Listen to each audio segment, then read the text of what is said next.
Chapter 1. The beginning of the pipeline. The large bush stood in the moonlight at the meeting place of 3 African countries. The man from the diamond mines had waited under the bush for nearly 2 hours. Suddenly he heard the noise of a helicopter. He looked up and saw it coming towards him from the east. He waited. When the helicopter was just above the ground, an arm came out. A torch switched on and off. ... the morse code for the letter A. The diamond smuggler flashed back B and C, and the helicopter came down safely. After a few moments, its engine was silent. The pilot opened the door and climbed down to the ground. The other man walked across to him. "You're late again," he said. "I had engine problems," said the pilot. "Well, if you've got it, let's have it." The man from the diamond mines reached into his shirt and took out a packet. He gave it to the pilot. The pilot dropped the packet into the pocket of his shirt. "Things are getting difficult at the mines," said the diamond smuggler. "A man has come from London. His name's Saratoga. The Diamond Corporation has sent him. Some of my men are afraid. One day one of them is going to talk." "Do you want me to tell this to ABC?" asked the pilot. "Yes," said the other man. "They must know about Saratoga. Our mines are losing more than £2 million a year because of smuggling. The corporation wants the government to stop it, and that means stop me." "What do you want?" asked the pilot. "More money?" "Yes," answered the diamond smuggler. 20% more." "I'll pass the message on to Dakar," said the pilot. "If they're interested, they'll send it on to London. But don't push them too hard. Already 3 men have died in the last 12 months in accidents. 2 were stealing diamonds from the packets. The other man tried to run away." For a moment, the 2 men looked silently at each other in the moonlight. Then the pilot climbed up into the helicopter. "I'll see you in a month," he said. The diamond smuggler watched the helicopter fly away to the east. With it went the diamonds, which would be sold for £100,000. His men had stolen them from the mines during the past month. The diamond smuggler got on his motorcycle and rode off towards Sierra Leone. He rode fast towards the hills, away from the great bush where the pipeline for the richest diamond smuggling operation in the world began. And the end, 5,000 miles away, around the necks of rich women. Chapter 2. James Bond, Secret Agent. Commander James Bond of the British Secret Service picked up the diamond from the desk and held it in front of the desk lamp. He was a tall, handsome man with blue eyes and dark hair. He wore an expensive dark blue suit and a white shirt. Bond looked carefully at the diamond. It was a carat, and its many colours shone brightly in the light. "It's beautiful," Bond said. M, head of the British Secret Service, moved his hand towards a pile of paper packets on the desk in front of him. He opened a packet and pushed it across to Bond. "What you're looking at is the best, a fine blue white," he said. For the next 15 minutes, M showed Bond many different kinds of diamonds. Finally, he sat back in his chair. He looked worried. 90% of all diamond sales happen here in London," he said. "It's big business, £50 million a year. But £2 million worth of diamonds are being smuggled out of Africa every year. We think they're going to America, to American gangs of criminals. Why don't the mining companies stop it?" They've tried, but they can't. And the government thinks that the problem is too big for a lot of separate mining companies, said Em. There's a big packet of smuggled stones in London at the moment. They're waiting to go to America. Special Branch know the name of the carrier who's going to take them there. They also know who's going to be watching him. Why don't Special Branch or MI5 stop them? Asked Bond. Because that won't stop the smuggling, replied M. The carriers never talk, and they probably know nothing important. They get the diamonds from a man here, then hand them to another man when they get to the other side. We need to follow the pipeline to America and see where it goes over there. And the FBI won't be much help to us.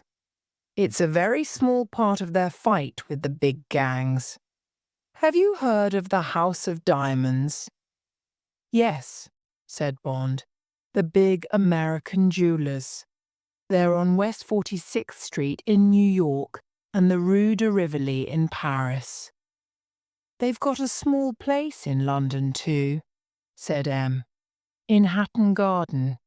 They were once very big buyers at the monthly sales of the Diamond Corporation.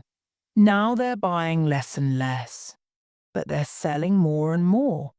So where are they getting their diamonds? Their main man in London is Rufus B. Say. What do we know about him? Asked Bond. Not much, said Mr. He has lunch every day at the American Club in Piccadilly. Doesn't drink or smoke, lives at the Savoy Hotel. So, what do you want me to do? Asked Bond. M looked at his watch. You have a meeting with Ronnie Valance at Scotland Yard in an hour. He's going to put you into the pipeline in the place of the carrier. And then, said Bond, and then you're going to smuggle those diamonds into America, said M. You're going to be facing the mafia and their American gangs, James, and you'll be on your own. Chapter 3. The House of Diamonds. At 2 o'clock, Bond was looking at 2 photographs in the office of Assistant Commissioner Valance of Scotland Yard. They showed a dark-haired, handsome young man. He's Peter Franks, said Valance. You look a bit like him. Similar enough to fool someone who's only got his description. He stupidly talked about this job to a girl in a Soho club. The girl was secretly working for us. She immediately told us about it. Franks had been contacted by a friend of a friend and agreed to do a smuggling job to America for $5,000. My girl asked him if he had the diamonds. He said no, but that his next job was to contact the guard. When? Asked Bond. 5 o'clock tomorrow evening, in her room at the Trafalgar Palace Hotel. A girl called Case. She was going to tell him what to do and go to America with him. Do these smugglers usually go in pairs? Asked Bond. Yes, the person carrying the diamonds is never fully trusted, said Valance.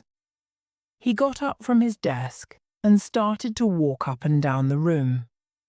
The diamonds certainly come from Africa, probably from Sierra Leone, where our friend Saratoga is investigating. Then the stones may get out through Liberia or French Guinea, then into France. And because this packet has arrived in London, we think that London is part of the pipeline too. Valance stopped walking and turned to Bond. We know that this packet is on its way to America. But what happens there? We don't know. How was this $5,000 to be paid to Peter Franks? Who by? We need answers to these questions. You need to get past the man who pays you. You need to go further up the pipeline towards the big men. Okay, said Bond. We're going to get Franks this evening, said Valance. Then you can make contact with Miss Case. Does she know anything about Franks? Only his description and his name, said Valance. She probably won't even know the man who contacted him. Everybody does just one job. It's safer that way if something goes wrong. What do you know about the woman? Asked Bond. Age 27. She was born in San Francisco. She's not married. She's been over here 12 times in the last 3 years. Maybe more often using a different name. She always stays at the Trafalgar Palace. The hotel detective says that she doesn't go out much. She never stays more than 2 weeks. You'll need to have a good story about why you're doing this job. Bond thought for a moment. What about this house of diamonds? I checked on Say, said Valance. American, age 45. Diamond merchant. He goes to Paris a lot. Once a month for the last 3 years. He's probably got a girl there. Go and have a look at the place and at him. He picked up one of the phones on his desk. Send up Dankwerts, he said into it, and Lobinier. Then get me the House of Diamonds on the telephone. Valance walked across to the window and looked out. After a moment, there was a knock at the door. A small man came in. He had a pale face and he was wearing glasses. Good afternoon, Sergeant, said Valance. This is Commander Bond of the Ministry of Defence. I want you to take him to the House of Diamonds in Hatton Garden. He'll be Sergeant James. You'll see Mr. Say, the top man there. You'll say that you think the diamonds from that Ascot robbery are on their way to Argentina through America. You'll ask Say if he's heard anything about them from his New York office. Any questions? No, sir, said Sergeant Dankwerts. A moment later, another man came into the room. He was carrying a small case. Good afternoon, Sergeant Lobinier, said Valance. Come and look at my friend. The sergeant stood close to Bond and looked very carefully at his face for a minute. Who is he going to be, sir? He asked Valance. Sergeant James, one of Sergeant Dankwerts' men. Only for 3 hours. All right? Lobinier took Bond to a chair by the window and opened his case. For the next 10 minutes he worked on Bond's face and hair. Bond listened to Valance speak to the House of Diamonds on the telephone. 2 of my men will be calling at 3:30 p.m., Valance was saying. They'll need no more than 10 minutes of Mr. Say's time. Yes. Thank you. Goodbye. Lobinier held up a pocket mirror in front of Bond. Bond looked into it, and he saw someone who certainly didn't look like James Bond. The waiting room at the House of Diamonds was quiet, except for the sound of a wall clock. There was a thick red carpet on the floor. In the centre was a round table and 6 armchairs. Bond guessed that they had cost at least £1,000. Bond and Sergeant Dankwerts sat in armchairs and waited silently. Dankwerts was reading a copy of the Diamond News.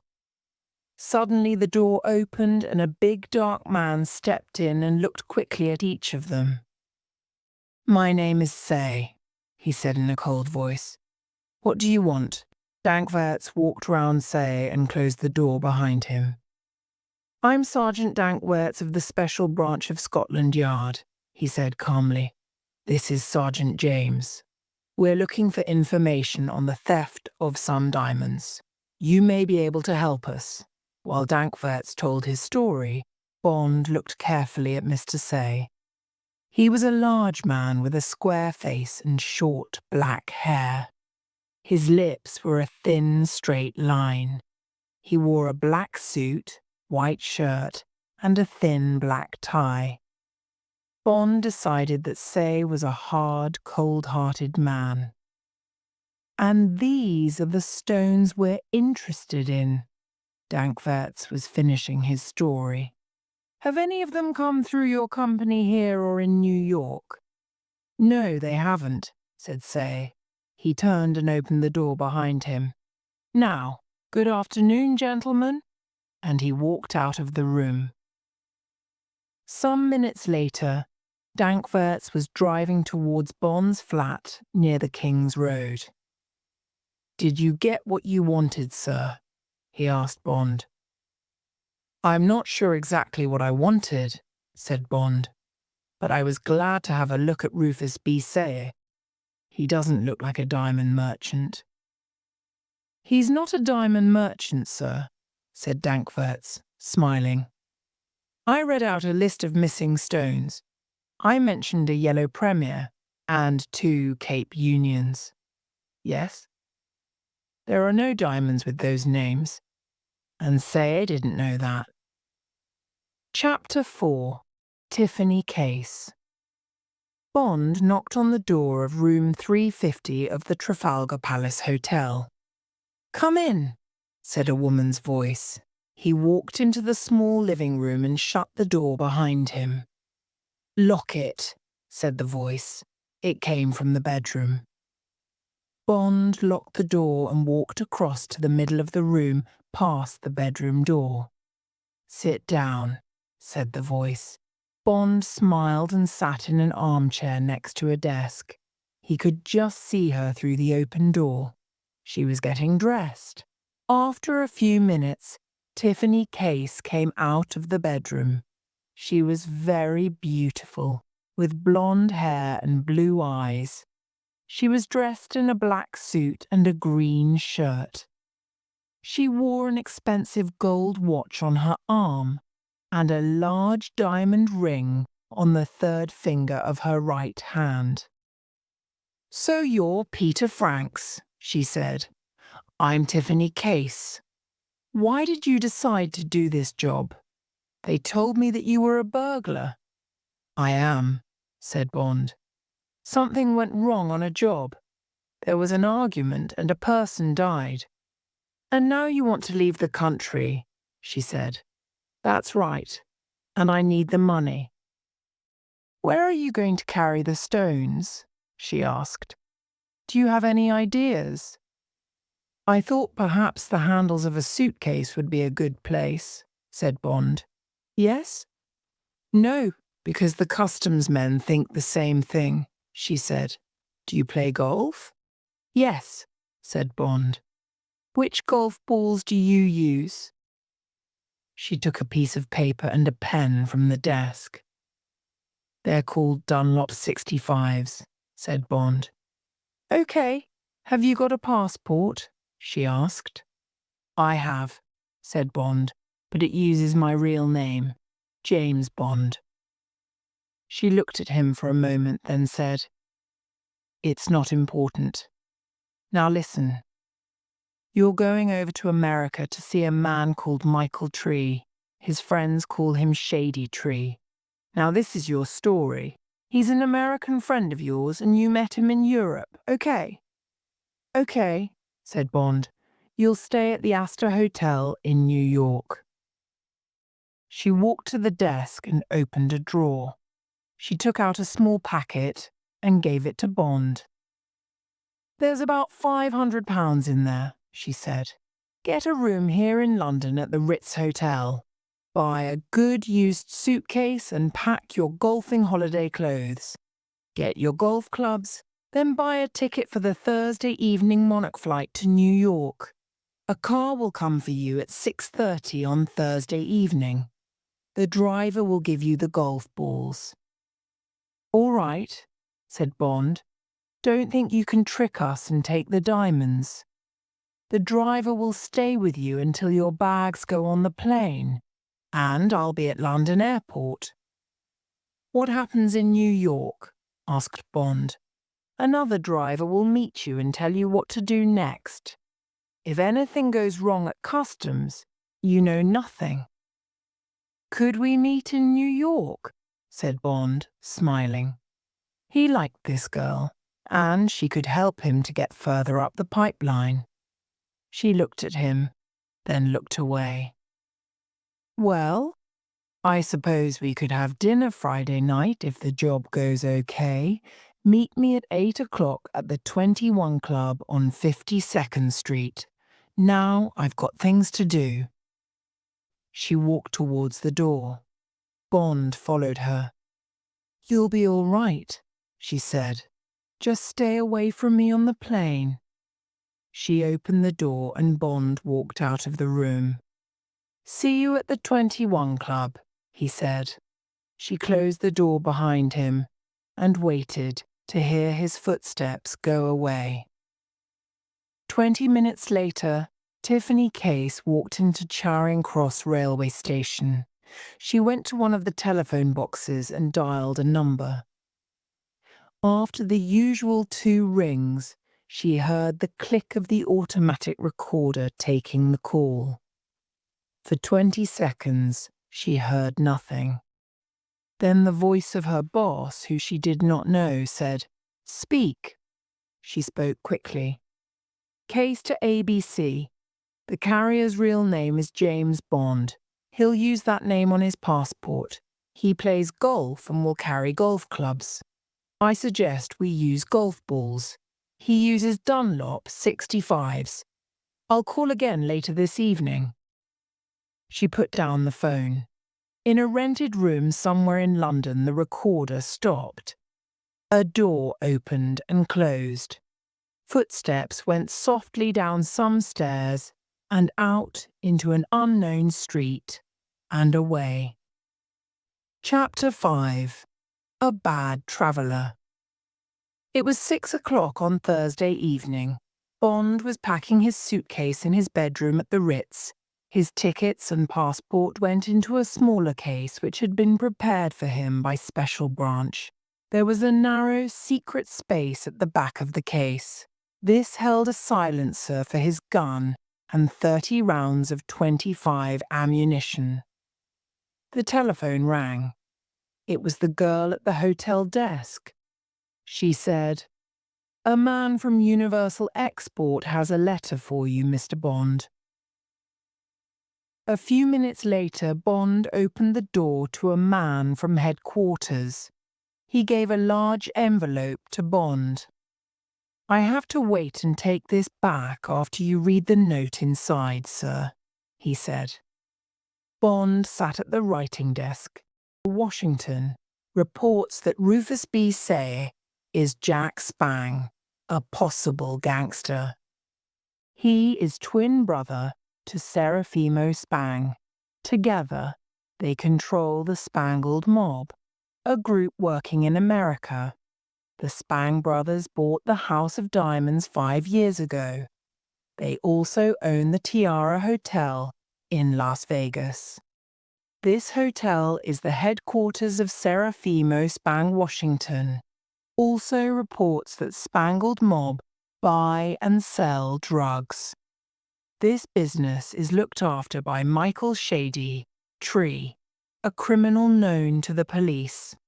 The gang has other headquarters in Miami, Detroit, and Chicago. The Spangled Mob is one of the biggest gangs in the United States. If your job takes you into a dangerous meeting with the gang, report at once to headquarters. We will then give the job to the FBI. This is an order." Bond finished reading, then put the note into one of the Ritz envelopes. He gave it to the man from headquarters. After the man had left, Bond walked across to the window and looked out across Green Park. Give the job to the FBI. M would hate to ask the FBI to finish a job. A dangerous meeting would be something for Bond to decide about. He remembered some of his enemies from the past.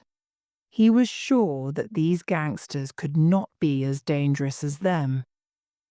Or could they? He remembered the hard, cold eyes of Rufus B. Saye. Well, he would have a look at the brother, Serafimo. Bond looked at his watch. Male 6 மணி 25 நிமிடம். He put his right hand under his coat and took out the .25 Beretta automatic gun. He checked the gun carefully, then put it back in the holster under his coat. The telephone rang. "Your car's here, sir," the voice told him. The large black car was standing outside the Ritz Hotel. The driver put Bond's 2 cases and golf clubs in the back of the car. He told Bond to sit in the front passenger seat. As they drove through Piccadilly, he looked at his driver. The man's eyes were hidden behind black sunglasses, and he was cold and professional. After a time, the car stopped at the side of the road. The driver reached under his seat and took out a box of new golf balls. He got out of the car and opened the back door. He opened the pocket on Bond's golf bag. Carefully, he put the 6 new golf balls into the pocket with the old ones already there. Then he climbed back into the front seat, and they drove on. At London Airport, Bond's bags went through customs without problems. Tiffany Case came into the departure lounge a few minutes after Bond. There were about 40 other passengers, but there was nobody that Bond recognized except Tiffany Case. He looked round. Were 2 of the passengers watching him? They looked like American businessmen. One of them was a young man with white hair. The other was fat and had a pale face. Bond heard them ask for double brandies at the bar. The fat man took some pills from his pocket and put one into his mouth. Then he drank some brandy. He had a small case with some writing printed on it. It said, "Mr. W. Winter, my blood group is P." A bad traveller, thought Bond. He slept through most of the flight. Chapter 6. Shady Tree. Bond and his bags went through customs easily at New York's Idlewild Airport. A porter took his suitcase and golf clubs and followed him through the airport. Bond was near the exit doors when he heard his name. "Mr. Bond, I have a car for you." Bond turned to see a tall man with a narrow face and mean-looking eyes. They walked outside into the hot early morning sun. Bond saw something square in the man's trouser pocket. It was about the size and shape of a small gun. The car was a black Oldsmobile sedan. Bond climbed into the front seat. He did not wait to be told where to sit. The porter put his suitcase and golf bag in the back. They drove through the traffic to Manhattan. The car stopped in West 46th Street, the Diamond District of New York. They were outside a smart-looking shop with the name House of Diamonds above the door. Bond took his small case and reached for the golf clubs. "I'll take those," said the driver. "You take the suitcase." Bond followed the driver to a small door at the side of the shop. Inside was a man in a porter's room. "Can we leave the bags with you?" the driver asked him. "Sure," said the man. "They'll be okay here."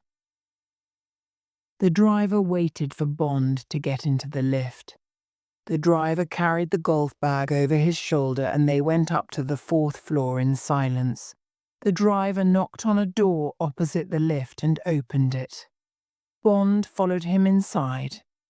A man with bright red hair and a big moon-shaped face was sitting at a desk. He stood up as they came in. He was a hunchback. He walked slowly round Bond, then stood in front of him and looked up into his face.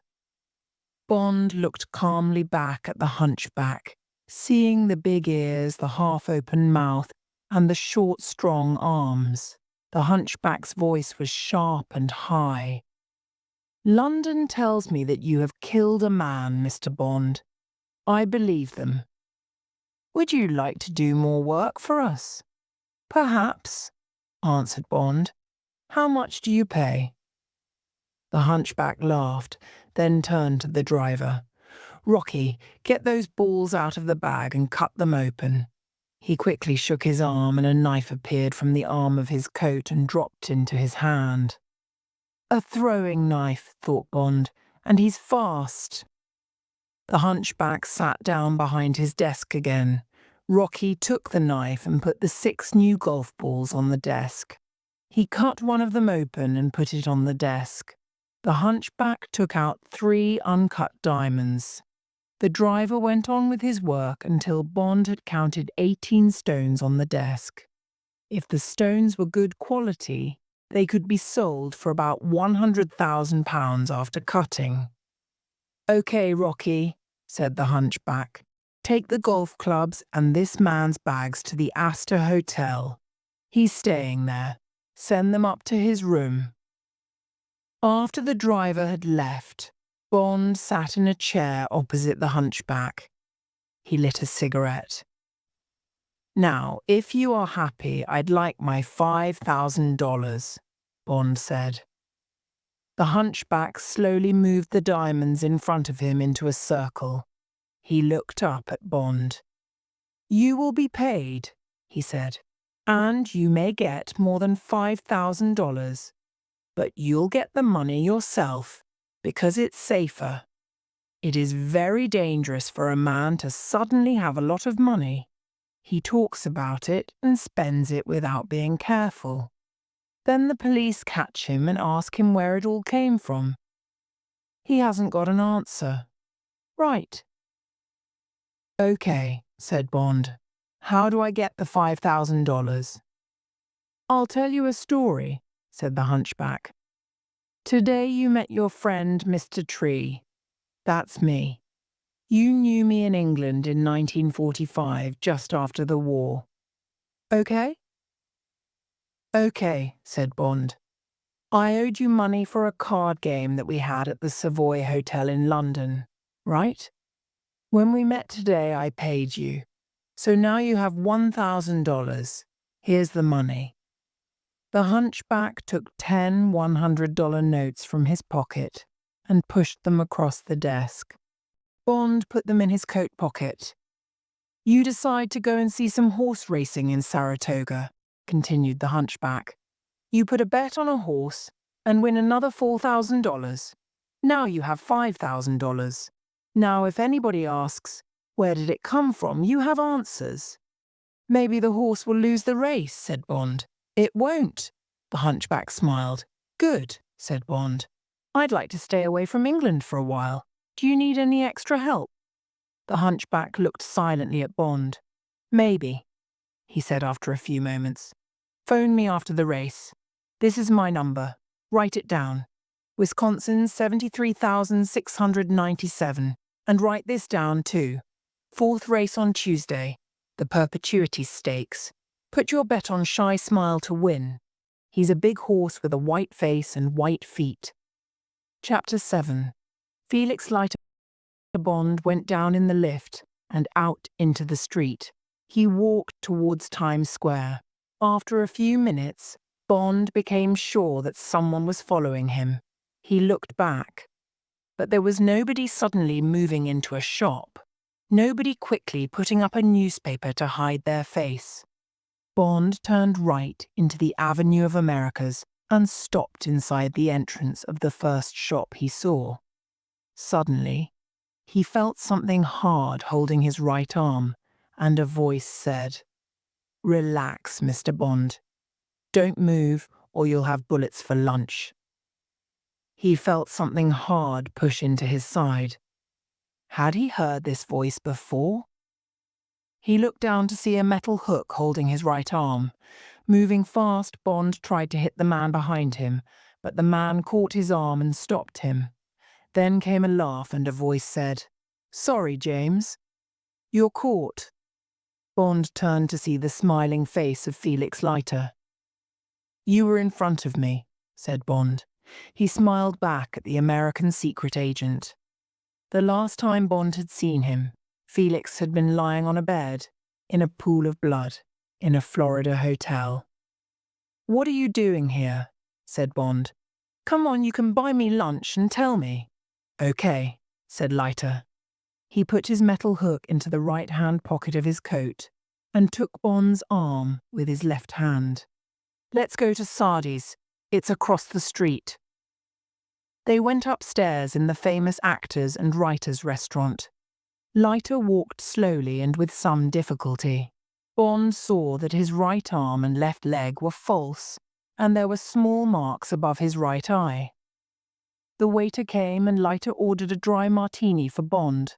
Bond smiled. Leiter had remembered his favourite drink. Leiter's smile was warm, but his eyes were watching Bond carefully. "Tell me, what's your business with Shady Tree?"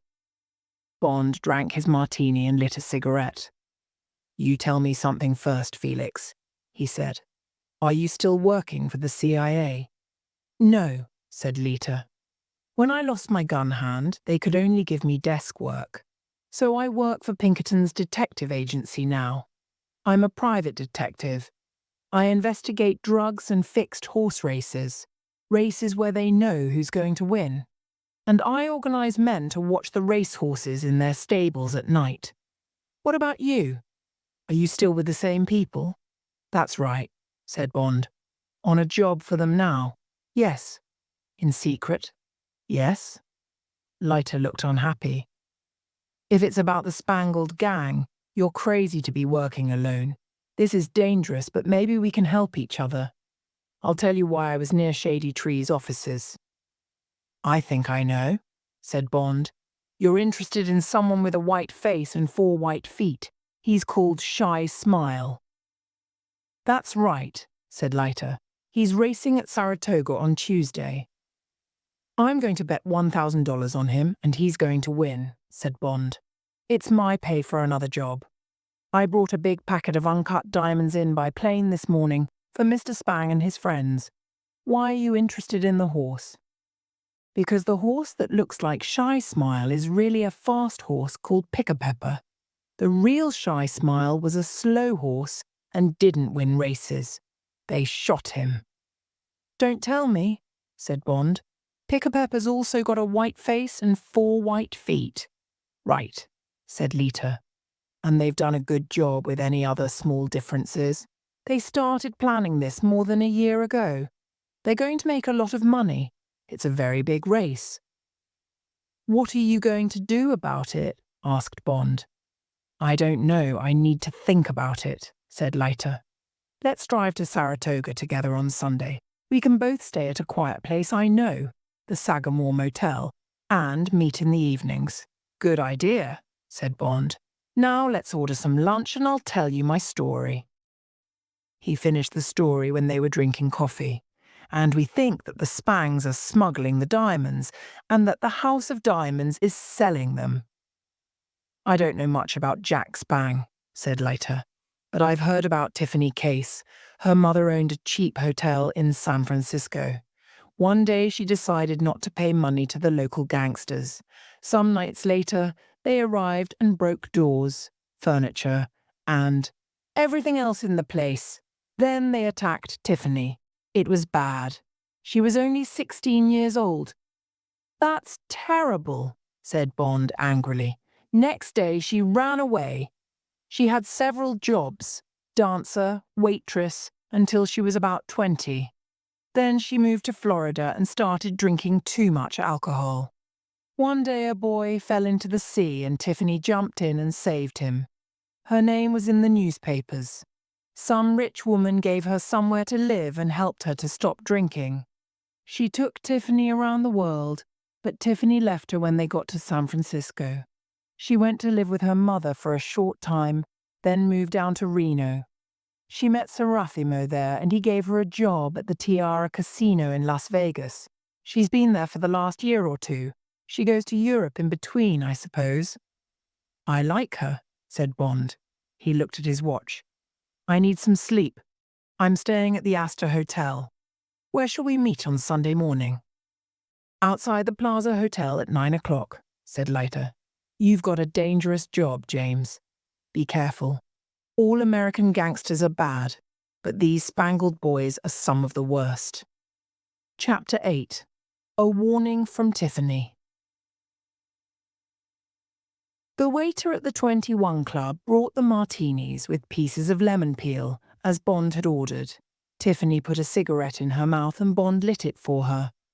For a moment their eyes met, and Bond could read a message. "I like you," her eyes seemed to say, "but be kind. I don't want to be hurt anymore." Another waiter came to their table with caviar and champagne. "I'm going to Las Vegas tomorrow," said Tiffany. "I'm taking the train to Chicago, then to Los Angeles. What about you?" "I'm going up to Saratoga," said Bond, "to bet on a horse and make some money." "I suppose it's a fixed race," said Tiffany. There was no smile in her eyes now. "You seem to be popular with Shady. He wants you to work with the mob." Bond hated lying to this girl, but it was necessary. "Good," he said. "But who is the mob?" He lit a cigarette and felt her watching him closely. After a moment she said, "It's called the Spangled Mob. 2 brothers called Spang. I work for one of them in Las Vegas. Nobody seems to know where the other one is. Some say that he's in Europe. And then there's somebody called ABC. When I'm working with diamonds, all the orders come from him. The brother I work for is Serafimo Spang. He's more interested in gambling and racehorses. Then there's Shady. He looks after the drug business and other things. There are other men, gangsters. They're tough. You'll meet them." Then she added unkindly, "I'm sure you'll like them." "It's just another job," said Bond angrily. "I've got to earn some money." "There are lots of other ways," she said. "Just think very carefully before you work for our little gang." "This diamond game looks easy," said Bond. "Why don't we just go on doing it together? 2 or 3 jobs a year will give us good money." "These people aren't fools," said Tiffany. She was angry with him. "I've never had the same carrier twice, and I'm not the only guard. Also, I think that they had someone watching us on the plane. They check and double-check everything they do. I've never even seen ABC. I just phone a number in London to get my orders. You have no idea, do you?" Sometime later, they went out into the hot night and got a taxi. "I'm staying at the Astor too," said Tiffany. Bond said nothing. He looked out of the taxi window. He wanted to say to her, "Come with me. I like you. Don't be frightened." But Bond couldn't. He had a job to do. At the Astor Hotel, they took the lift to the 5th floor. Bond followed her to the door of her room. She turned angrily and started to say, "Listen, you Bond person." But she stopped and looked into his eyes. He saw that she was crying. Suddenly she put her arms round him and her face next to his. "Look after yourself, James," she said. "I don't want to lose you." She kissed him long and hard on the lips. Then she turned quickly and went into her room and shut the door behind her. Chapter 9. A Fast Horse. On Saturday, Bond stayed in his hotel room for most of the day and wrote a report to send to London. The diamond pipeline began somewhere near Jack Spang, also known as Rufus B. Saye. It ended with Serafimo Spang. The stones came to Shady Tree. Then they went into the House of Diamonds for cutting and selling. Someone known as ABC seemed to be the big boss. He was probably in London. Bond would try to get further up the pipeline, using Tiffany Case. He wrote the report in code. At 9 o'clock on Sunday morning, a black Studebaker car stopped outside the Plaza Hotel. Bond was waiting there with his suitcase.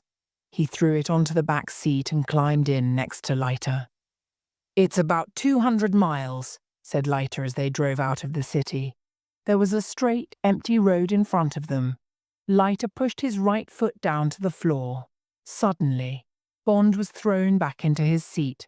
He looked at the speedometer. 80, 90, 95 miles an hour. "Not bad for a Studebaker," said Bond.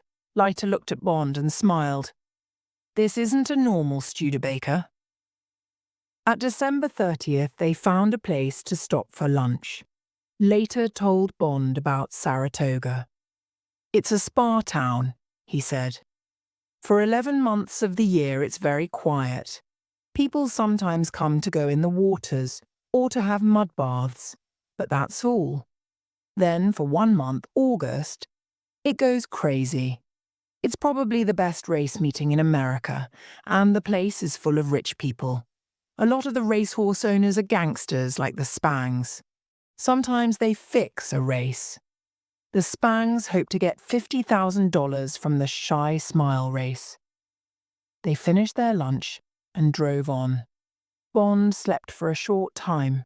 When he opened his eyes, they were entering Saratoga. There seemed to be horses everywhere, crossing the streets, walking along the sides of the roads, coming out of lorries. Horse trainers and jockeys talked on street corners. Leiter left Bond at the Sagamore Motel, just outside town. They agreed to meet only at night or, by accident, at the races. "We'll visit the racetrack early tomorrow if Shy Smile is there," Leiter told Bond. "I'll know about this and a lot more after an evening at the Tether. It's an all-night restaurant and bar. Most of the criminals of the racing world go there." At the motel, Bond paid $30 for 3 days and got a key to room. He had a shower, dressed, then walked down the road. There was a restaurant on the corner, and he ate a chicken dinner. Afterwards, he bought a Saratogian newspaper. He saw that T-Bell would be riding Shy Smile in the Perpetuities race. Soon after 10 o'clock, Felix Leiter knocked softly on the door of Bond's room and came in. Bond was lying on the bed. Leiter sat down in an armchair and took out a cigarette. "We get up at 5 o'clock tomorrow morning," said Leiter. "They'll be timing Shy Smile at 5:30 a.m. I want to see who's there. The owner of the horse is Pizarro. He's one of the directors of the Tiara Casino in Las Vegas. The jockey is Tingling Bell. He's a good rider, but he's not always honest when he's paid well. I want to speak to Tingling. The trainer is another gangster, Rosie Bud." "What are you going to do?" asked Bond. "I've got a few ideas," said Leiter. "I'll wake you at 5 o'clock. Bond woke early and the two men drove to the racetrack. They walked through the trees to the white fence round the track. The early morning air was wonderfully cool, and the sun was beginning to come out. 3 men came through the trees. One of them was leading a large horse. The animal had a white face and white feet. "Don't look too interested in them," warned Leiter. "Turn round and watch the line of other horses coming up the track. I'll watch our friends." Bond turned and looked away. "A man is leading out Shy Smile," said Leiter. "And there's Bud and Pissarro. It's a nice-looking horse. The man is getting on him now. The gangsters have got their watches out. They've seen us, but don't worry. When the horse starts moving, they won't be interested in us. Okay, you can turn round now, James. Shy Smile is on the other side of the track. They're watching him through their binoculars." Bond saw the 2 men with binoculars. They had watches in their hands. "He's started," Leiter said. Far away, Bond could see a brown horse moving fast round the top of the track. They watched him turn and come towards them. Horse and rider came quickly round the corner in front of Bond and Leiter and on towards the watching men. Then the horse was past them, and Bond's eyes moved to the 2 men. He saw them look at their watches to check the time that the horse had taken. Leiter touched Bond on the arm and they walked back to their car. "He ran well," said Leiter. "Faster than the real Shy Smile could run. If he moves like that, he'll win. Let's get some breakfast, James, then I'm going to see Tingling Bell." After breakfast, Bond spent some time at the racetrack. Later he had lunch. Then he watched and put bets on the afternoon races. It was a beautiful day, and by the end of the afternoon he had won $15. He walked back to the motel and had a shower. Then he found a restaurant and had dinner. Afterwards, he walked over to the sales ring and watched racehorses bought and sold. After a time, Bond heard a small noise from the seat behind him. It was Leiter. He sat forward and spoke quietly in Bond's ear. "It's done," he said. "It's cost $3,000, but Tingling will do it. See you in the morning, James." Bond didn't look round but went on watching the sales. After a while, he walked slowly back to the motel. He thought about Shy Smile, who wasn't the real Shy Smile, and about Tingling Bell, who was being paid to lose the race. He's playing a very dangerous game, thought Bond. Chapter 10. The Race. Bond sat high up in the grandstand and watched Shy Smile's owner through binoculars. Pissarro was at a table in the grandstand restaurant, not far below Bond. Rosie Bud sat opposite him. There was half an hour to wait before the Perpetuities race started. Shy Smile was horse number 10. He was the bottom horse in the betting. The two favourites to win were Come Again and Pray Action. Bond put down his binoculars and remembered what Leiter had told him earlier that day. Leiter had gone to see Bell and had told him that he was a private detective. "I know about Shy Smile, who is really Pick-a-Pepper," Leiter had said to Bell. "If you win, I'll tell everyone what really happened. You'll never ride a racehorse again, Tingling. Or you can win the race but be disqualified. Knock into the horse nearest to you and stop him winning. Do that, and I'll give you $1,000 now and another $2,000 after the race." A frightened Bell had agreed, but he wanted the $2,000 to be given to him at the Acme Mud and Sulphur Baths. He went there every evening after the races, at 6 o'clock. Bond had the $2,000 in his pocket. If Shy Smile got disqualified and lost the race, he would go to the Acme Baths at 6 o'clock and meet Bell. When it was time, the Fuelses came down to the starting place. First came number 1, Come Again, a big black horse. Then came Pray Action, a fast-looking grey horse. The big brown horse with a white face and white feet was behind all the other horses. A nervous-looking Tingling Bell sat on his back. The horses came to the starting gate, and Bond watched the race through binoculars. A bell sounded and they moved quickly away. Shy Smile number 10 was close to the fence. Horse number 5 was just in front. Come Again and Pray Action came along next to him. Shy Smile was behind them, round the corner, and now Come Again was at the front. And Shy Smile was fourth. Down the long straight part of the racecourse, and Shy Smile and Pray Action rushed past number 5. Shy Smile was almost next to the front horse. Now Pray Action and Shy Smile were side by side, together, moving quickly away from the others, coming to the last corner, racing towards the finish. There was a camera filming the race. Bond stopped breathing. Now, he thought. Do it now. Pray Action was nearest the white fence. Tingling Bell moved Shy Smile nearer to him. Tingling looked away so that he could not see the grey horse next to him. Suddenly Shy Smile's head hit Pray Action's head. He pushed Pray Action towards the fence.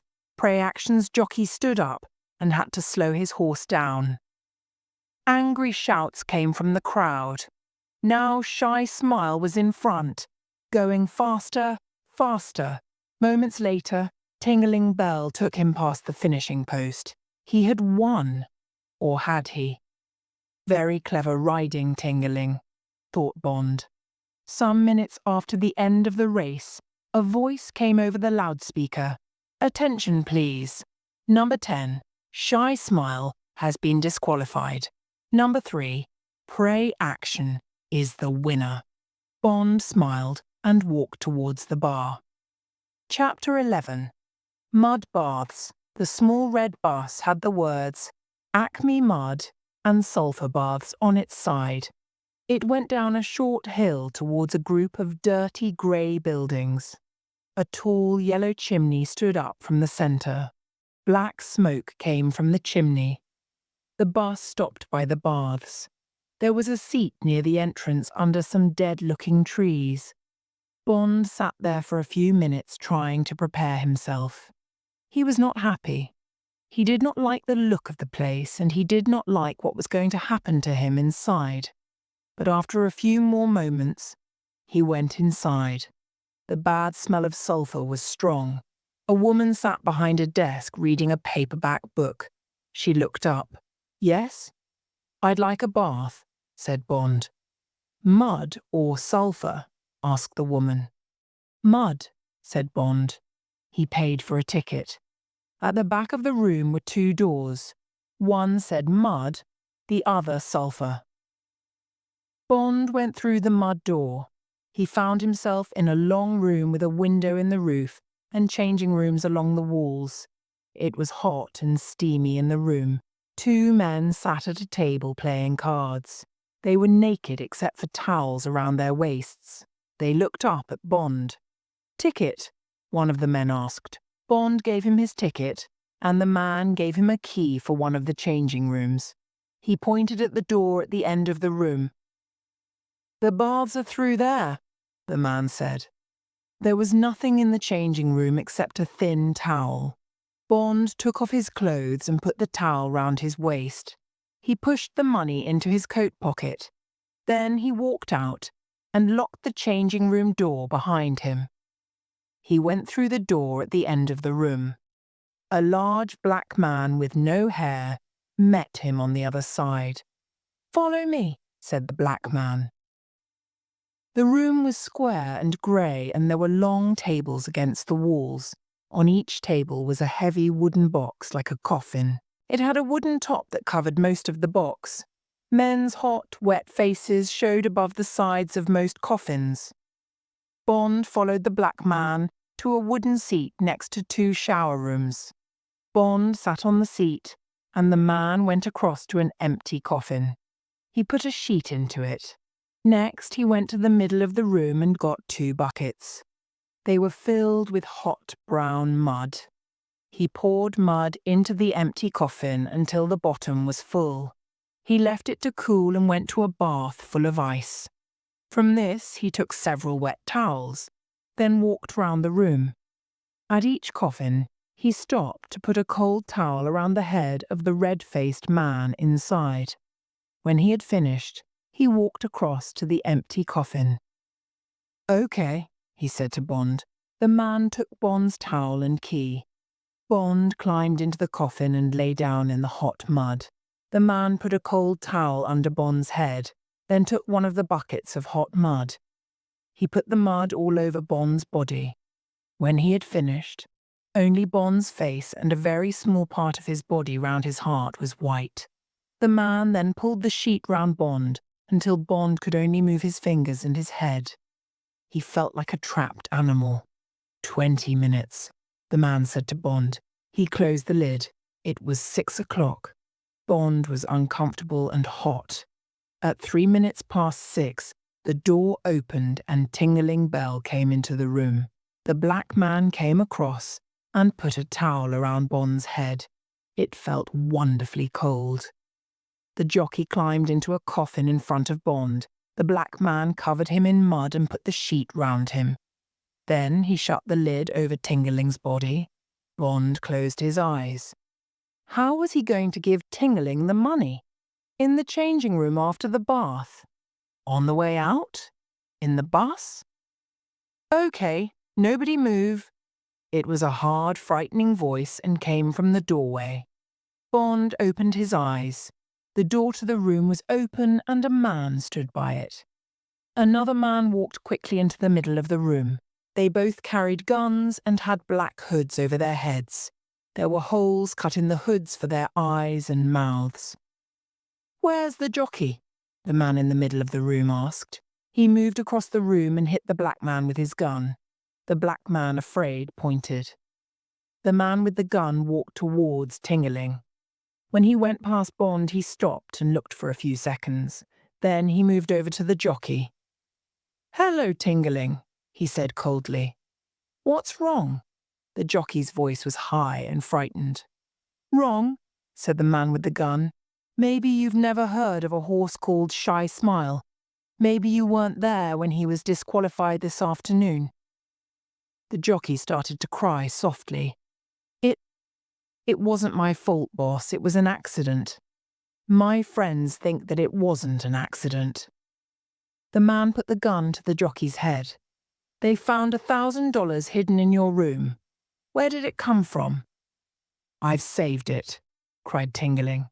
"It's all the money I've got." The man took the gun away. "You've been riding too much, Tingling. You need a rest. In a hospital, maybe." He walked across and picked up one of the buckets of hot mud and walked back. The jockey started shouting, "No, no!" as the hot brown mud came out of the bucket and onto his head. When it was empty, the man threw the bucket across the room. "Don't call the police," he said as he walked to the door. He laughed and pointed at Tingling's coffin. "You'd better get him out before he begins to cook." Still laughing, the two men went out of the room.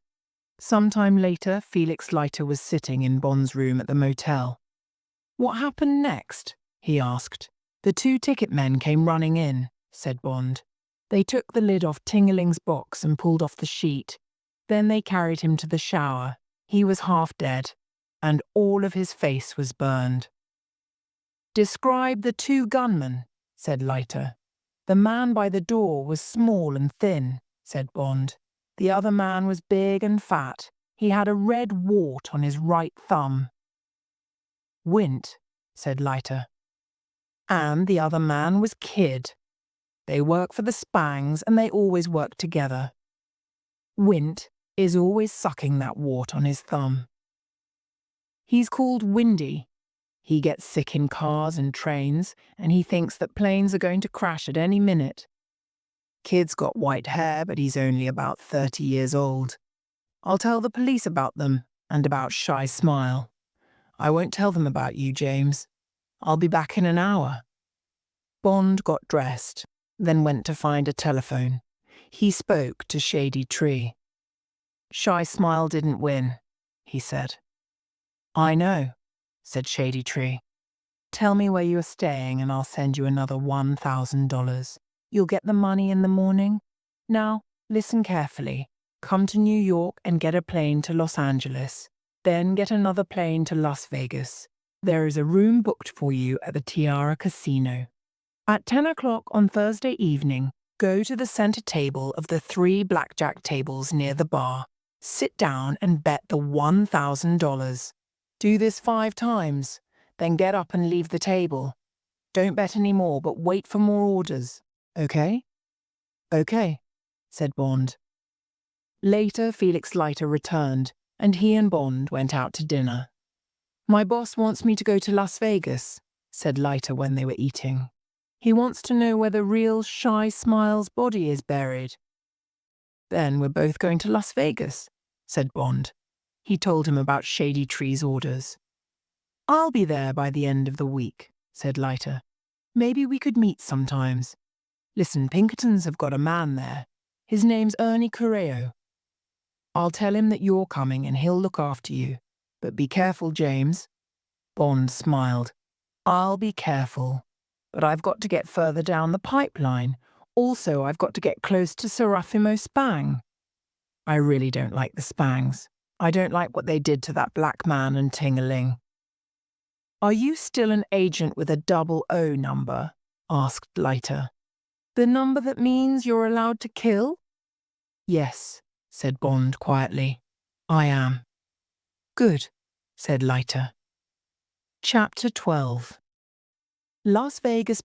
Bond came out of the airport building at Las Vegas. A voice said, "Are you going to the Tiara?" Bond turned and saw a short, heavy man with large brown eyes. "Yes," said Bond. "Okay, let's go." Bond followed him to his car. It was a taxi. He threw his suitcase onto the back seat and climbed in after it. They drove out of the airport. I'm Ernie Cureo, said the driver. I'm a friend of Felix Leiter. He told me to look after you. Are you staying long? Maybe for a few days, said Bond. After driving for some time, the wide road went on through lines of colored lights and signs until they were in downtown Las Vegas. The sun was uncomfortably hot. We're coming into the famous strip now, said Cureo after a minute or two. Here are all the big hotels and casinos. That's the Flamingo, and that's the Sands. And here's the Desert Inn and the Sahara. Over there is the Thunderbird, and across the road is the Tiara. He slowed down and stopped outside the Spang Hotel. I guess you know all about Mr. Spang, said Cureo. I know a little, said Bond. You can tell me the rest another time. Okay, said Cureo. I am sure you'll be safe on your first night. Bond had lunch next to the Tiara's big swimming pool, then went to his room. It was very comfortable with expensive furniture, a radio, and a television. He slept for 4 hours. During this time, a secret wire recorder under the table next to the bed recorded complete silence. When Bond woke up, it was 7 o'clock. The wire recorder heard him phone the hotel desk. I want to speak to Miss Tiffany Case. A pause, then. All right, please tell her that Mr. James Bond called. The recorder heard him move about the room. It heard the noise of the shower. And at 7:30 p.m., it heard the noise of the key in the lock when he went out and shut the door. Half an hour later, the recorder heard a knock on the door. A man wearing a waiter's uniform came into the room with a bowl of fruit. There was a note with it. From the hotel manager. The man walked quickly to the table by the bed and removed the wire from the recorder. He put a new wire in the machine. Then he put the fruit on the table and went out and closed the door. For several hours after that, the wire recorder heard nothing. Bond sat in the Tiara bar and slowly drank a martini. Has Mr. Spang been in tonight? He asked the barman. I haven't seen him, said the barman. He usually comes in about 11 o'clock. Bond walked across to the blackjack tables. He stopped at the centre table, the table where he was going to sit at 10 o'clock. It was now 8:30. 8 players sat round the table opposite the dealer. The dealer was about 40 years old. He dealt 2 cards into the 8 numbered spaces on the table in front of the bets. The bets were mostly 5 or 10 silver dollars, or counters worth $20. Nobody spoke. The waitresses moved around in the space inside the circle of tables. From this space, 2 tough-looking men with guns at their waists watched the tables and players carefully. Bond watched the game for a short time, then walked to the Opal Room restaurant. He sat at a corner table and ordered a steak and a martini. Then he ate his dinner and thought about the rest of the evening. He was becoming bored with this job, and he did not like taking orders from a cheap gangster or trying to please Mr. Spang. Just before 10 o'clock, he walked into the casino. There are 2 ways of doing this job, he thought. Sit and wait for something to happen or make something happen. Chapter 13. An interesting evening. The dealer now at the centre blackjack table was Tiffany Case. So that's her job at the Tiara, thought Bond. All the blackjack dealers at the tables were pretty women. They all wore the same smart Western clothes, short grey skirt with a wide black belt, a grey shirt and a black handkerchief round the neck, a grey cowboy hat and black boots. So Tiffany is going to help me to win $5,000, Bond thought. He sat down opposite her. Hi, she said, smiling politely. Bond put 10 $100 notes across the betting line on the table. One of the 2 tough-looking men walked across and stood next to Tiffany. He was called a pit boss. Maybe this man would like new cards, the man said, looking at Bond. He gave Tiffany a new pack of cards, then he moved away. Tiffany shuffled the new cards quickly, then cut them, divided them into two parts, and put them flat on the table. But Bond saw that the two halves were not quite the same. When she shuffled them again, she was going to put the cards back into the same place. She put them in front of Bond to cut. He watched her shuffle them again, cleverly moving the cards just where she needed them. And so, the new pack of cards was fixed. She dealt him two cards, then gave two to herself. Bond looked at his two cards, a jack and a 10. He looked up at the girl and shook his head. He didn't want another card. She turned her cards over. They added up to 16. She took another card, a king. Now the three cards added up to more than 21. She had busted. She had silver dollars and counters for $20 next to her. But the pit boss moved quickly to her side with a thin $1,000 plaque. She pushed it across to Bond. Bond bet again. She dealt him two more cards. 17. Again he shook his head. She had 12 and took two more cards, a 3 and a 9. Busted again. And the pit boss was there with another $1,000 plaque. With his next bet, Bond got cards that added up to 19. She turned over a 10 and a 7 and had to stand. Another $1,000 plaque came to Bond. More people were coming into the gambling room now. Soon they were going to be round the tables. This was his last bet. After this, he was supposed to get up from the table and leave her. She dealt him two cards and he picked them up. 20. And she picked up two 10s. Bond smiled.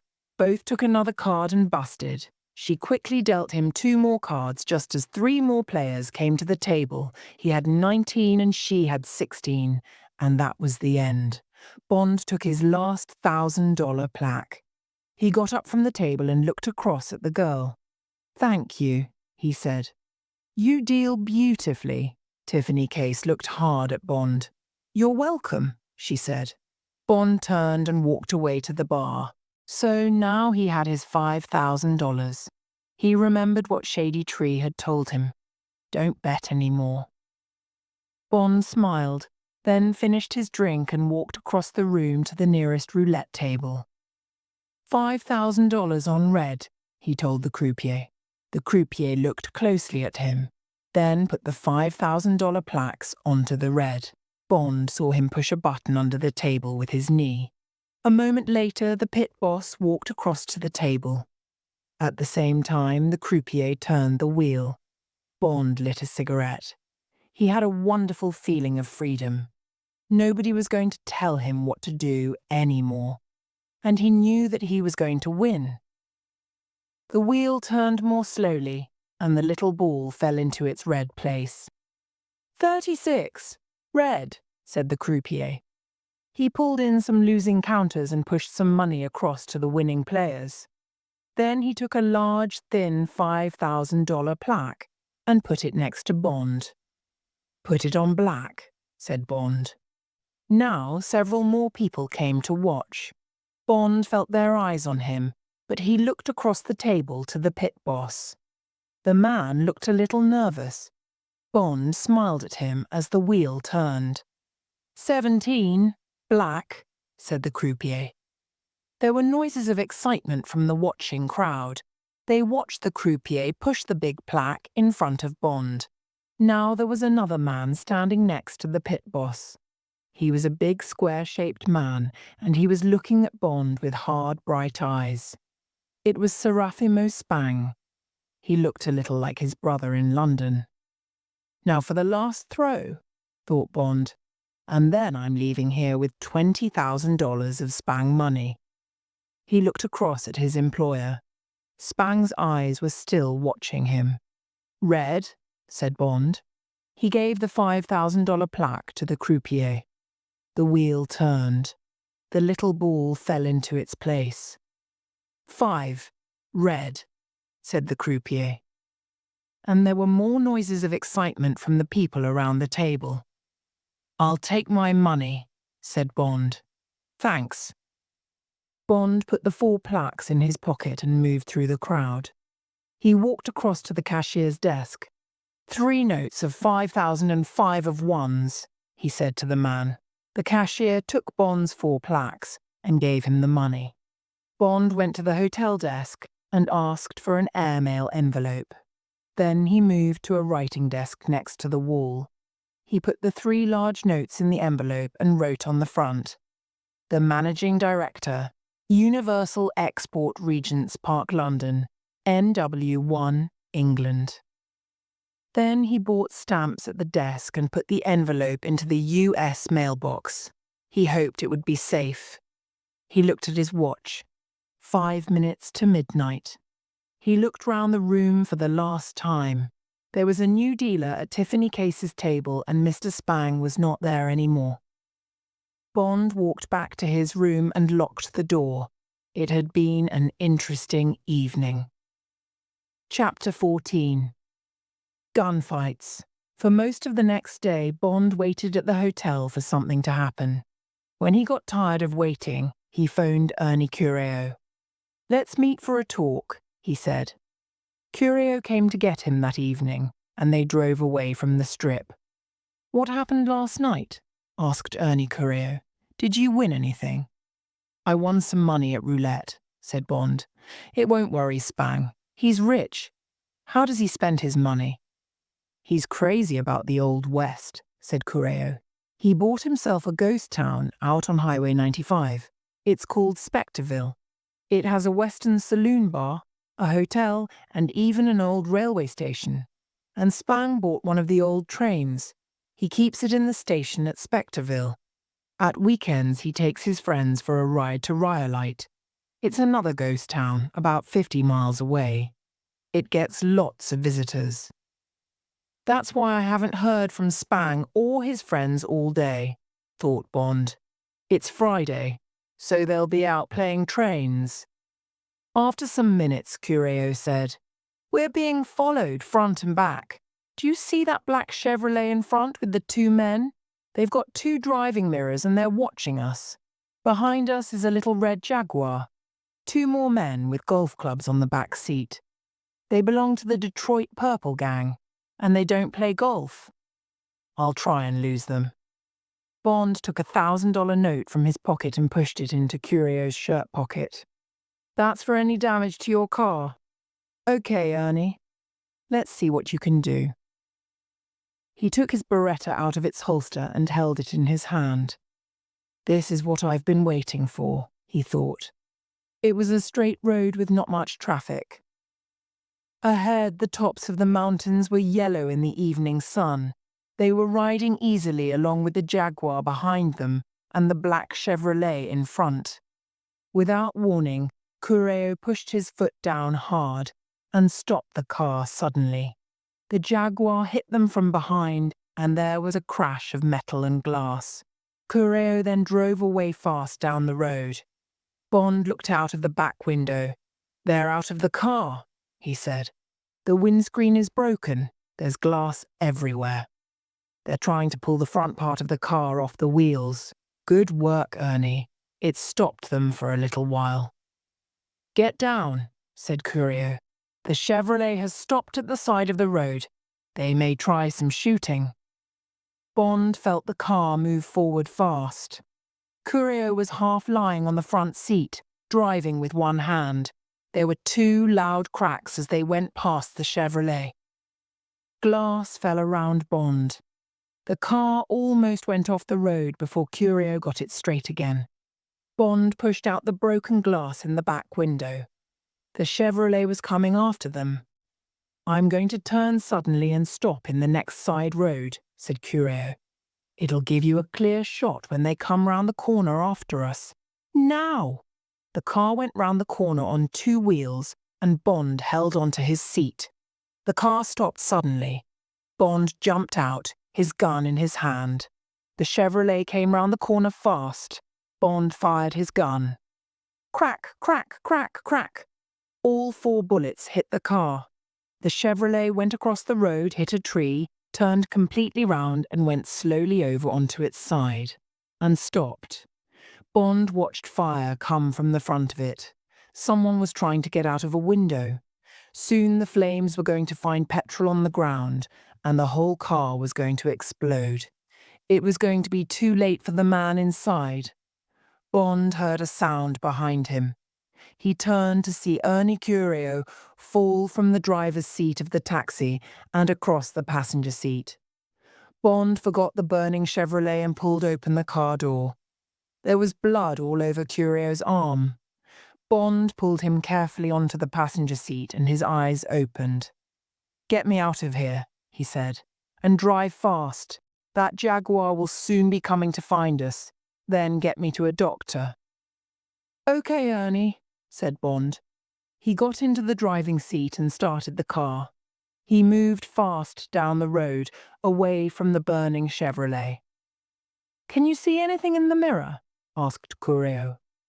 "There's a car coming fast after us," said Bond. "It's the Jaguar." "We have to find somewhere to hide," said Curio. "There's a drive-in cinema near here. There. Turn right. See those lights? Get in there quick, that's right between those cars. Turn off your lights. Stop."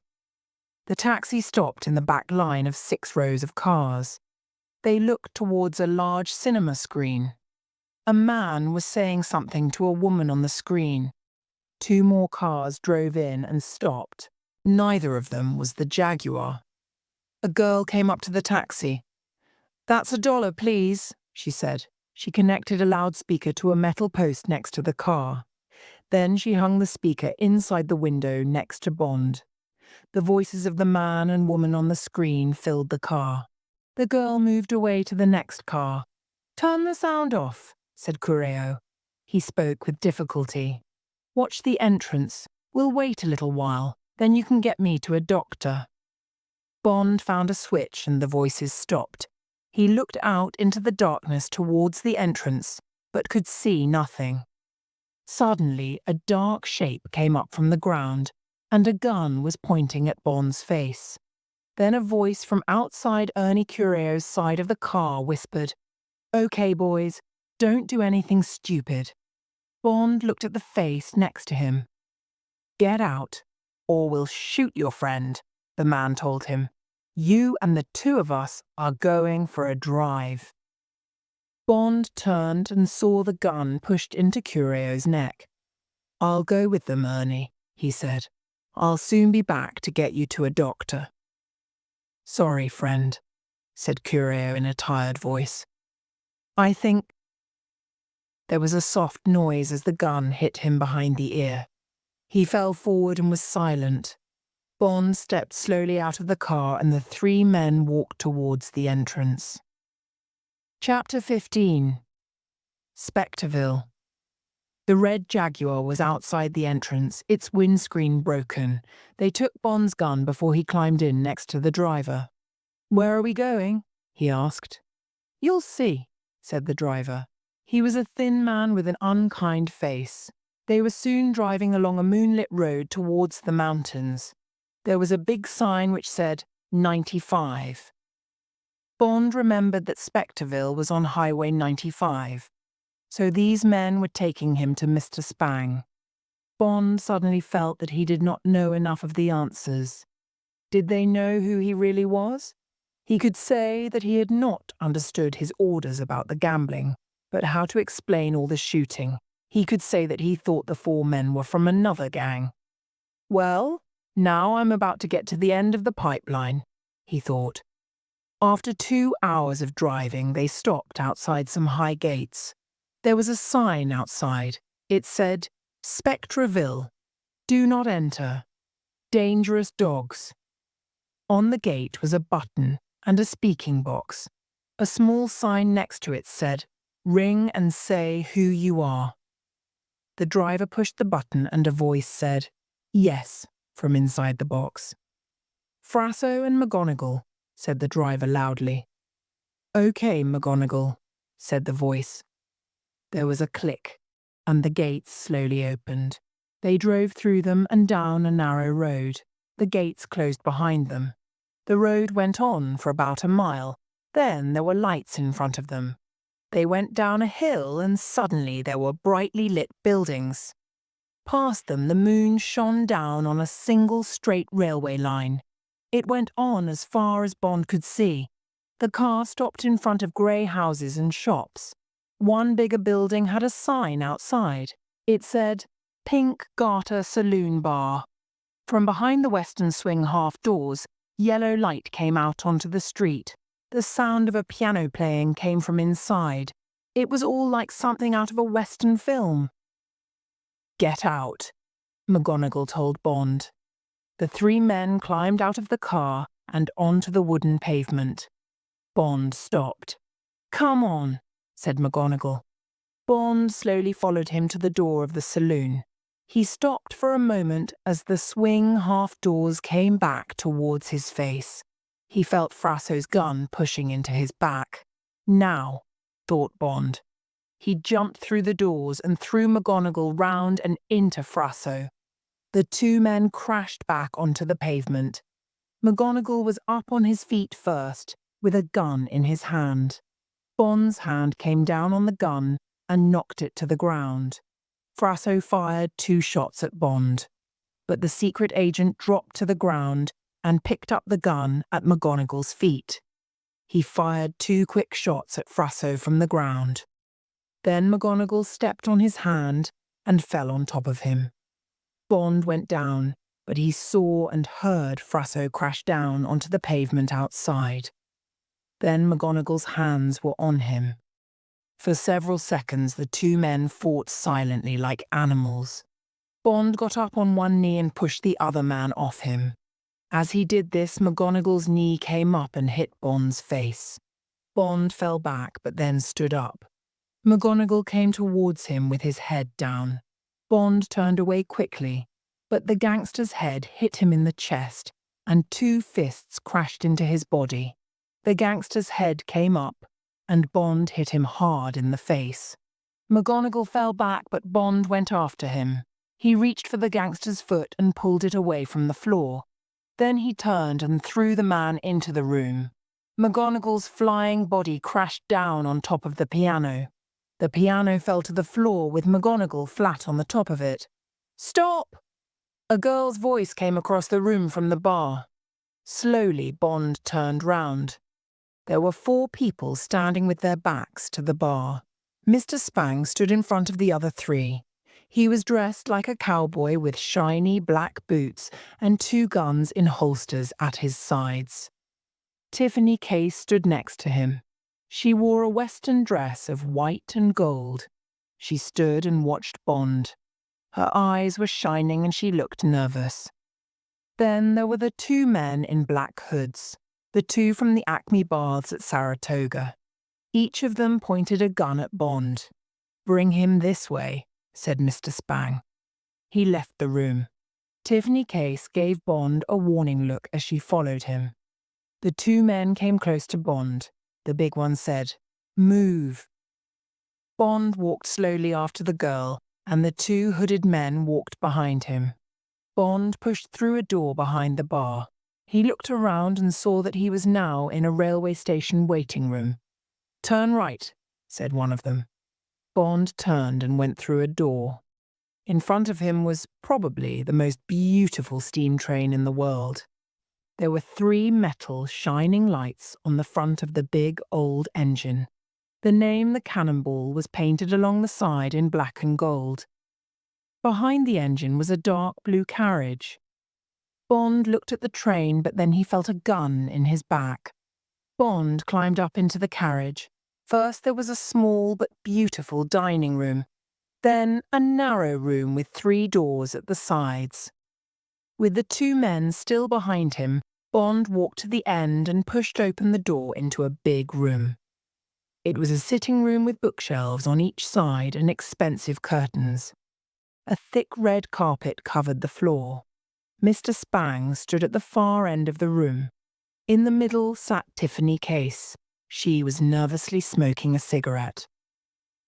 Bond walked to a comfortable chair. He turned it towards Spang and Tiffany and sat down. He crossed one knee slowly over the other, then lit a cigarette. "Stay here, Wint," said Mr. Spang. "Kid, go and phone Detroit. Tell them to send more men." He turned towards Bond and his eyes shone angrily.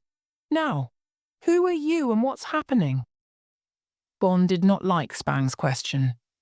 "I'll need a drink if we're going to talk," said Bond. "Bourbon." "Get it, Wint," Mr. Spang said coldly. The big man walked out of the room. Minutes later, he came back and pushed a glass into Bond's hand. "Thanks, Wint," said Bond. He drank some of the bourbon, then put the glass down on the floor next to him. He looked up at Mr. Spang. "I did my job and got paid," said Bond. "It was my money, and I decided to gamble with it. Then a lot of your men came after me. If you wanted to talk to me, why didn't you just telephone me? When they started shooting, it was time for me to shoot back. So I did." Without taking his eyes off Bond, Mr. Spang slowly pulled a piece of paper from his shirt pocket. Bond knew that the piece of paper was bad news for him. Really bad news. "This is a message from a good friend in London. It says, Peter Franks is held by the police. Find out if the job is in any danger, then kill the new carrier and send a report." There was silence in the room. Mr. Spang looked hard at Bond. "Well, Mr. Whoever you are," he said at last, "this looks like a good year for something horrible to happen to you." Bond tried to stay calm. He knew that they were going to hurt him. Badly. But how? He reached down for his drink. Now he knew that the two Spangs were the beginning and the end of the diamond pipeline. He had completed his job. He knew the answers. Now, in some way, he must get the answers back to M. "I took the job from Peter Franks," he said. "He decided that he didn't like it, and I needed money." "You're lying," said Mr. Spang. "You're with the police or you're some kind of private detective. I'm going to find out who you are, who you work for, and what you know." He turned angrily to Tiffany Case. "How did he trick you? Are you stupid?" "No," said Tiffany. "ABC sent this man to me, and he seemed okay. Was I supposed to tell ABC to try again? And maybe this man is telling the truth." Her angry eyes turned towards Bond, and he saw fear in them. Fear for him. "Well, we're going to find out," said Mr. Spang. "Wint, get Kid in the boots." The boots? Bond sat silently. He had to be strong now. He must tell them nothing. He had to think of Ernie Curio and Felix Leiter, and maybe Tiffany Case. He heard the two men come up behind him. "Take him out onto the station," said Mr. Spang. "Okay, boss," said Wint. The two hooded men sat down. They put football boots down on the thick carpet next to them. Then they started to take off their shoes. Chapter 16. The Cannonball. "James," said Tiffany Case, "wake up." After some moments, Bond's blackened eyes opened with difficulty. He looked up at her from the wooden floor. She shook his blood-covered arm, afraid that he might fall asleep again. He seemed to understand and slowly pulled himself up onto his hands and knees. "Can you walk?" she asked. "Wait," he said. He could feel his feet and hands. He could move his head from side to side. He could see the moonlight. He could hear her. It should be all right, he thought. But he just wanted to sleep. Or to die. Anything to stop the pain that was in him and all over him. Anything to kill the memory of those 4 boots kicking him. "We're in the waiting room," she whispered. "We must get to the end of the station." She opened the door and Bond got up on his feet. With Tiffany's arm round him, he walked slowly out and to the end of the station. And there was a railroad handcar. Bond looked at it. "Petrol," he whispered. Tiffany pointed to some petrol cans by the station wall. "I've just filled it," she whispered back. They use it to check the railway line. Get on it." She smiled. "Next stop, Rhyolite." "You're a great girl," whispered Bond, "but there'll be a lot of noise when we start that thing." He turned and looked at the buildings behind him. "I've got an idea. Have you got some matches or a cigarette lighter?" She took a lighter out of her pocket and gave it to him. "What's the idea?" she said. "We need to get moving." Bond went across to the cans of petrol and started opening them. He threw petrol over the wooden walls. When several cans were empty, he went back to her. "Start the handcar," he whispered. He picked up an old newspaper from next to the railway track. Tiffany started the handcar engine. Bond lit the newspaper with the lighter, then threw it towards the petrol cans. Boom! Flames shot into the sky. "James!" cried Tiffany. Bond got onto the handcar as it started to move away. Soon they were speeding along the track, and Bond felt the cool night air. "Are you okay?" asked Tiffany. "You look terrible." "Nothing's broken," said Bond. "I had to sit and listen to them kicking you," she said. "Spang stayed and listened and watched me. After they put ropes round you and threw you into the waiting room, everyone went to bed. I waited an hour before I came down to you." "You're going to be in trouble if they catch us," said Bond.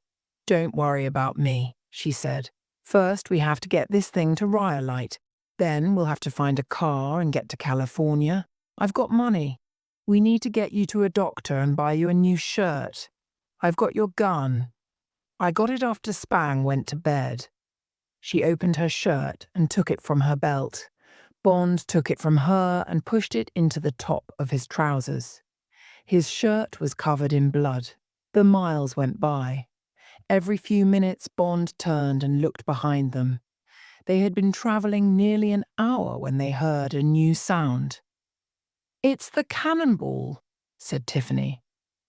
They looked back along the railway line. Was that a small light far away? "How far is it to Rhyolite?" asked Bond. "About 30 miles. "How fast can this thing go?" "About 30 miles an hour." After 15 minutes, Bond could see the lights on the front of the big engine. "Are we okay for petrol?" he asked. Almost before she finished speaking, the little engine went hoot, hoot, hoot. "Oh no," said Tiffany, and again, hoot, hoot, hoot. Then hoot, hoot, hiss. And suddenly they were moving down the track in silence, the engine dead. Minutes later, the handcar stopped. "No more petrol," said Bond. He looked round. There was flat, open land for 2 miles on the left and mountains half a mile away on the right. "Come on, Tiffany," he said. "We've got to go." He looked round and saw her running down the track in front of the handcar. After a moment, she turned and ran back. "There's a sideline in front," she said. "If you can move the points on the track, we can push this thing down the sideline. Then the train will miss us." Bond smiled. "I've got a better idea. Come on, start pushing." Once it started moving, the handcar moved down the track easily. They came to the points by the sideline, and Bond went on pushing until they were past them.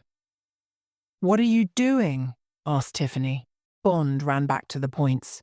"We're going to send the cannonball down the sideline. Help me move the points switch." They both pulled hard on the switch. The pain in Bond's arms was terrible, but slowly the old metal moved for the first time in 50 years. Then it was done, and Tiffany helped Bond back to the handcar. Suddenly the night air was full of the noise of the great metal train as it rushed towards them.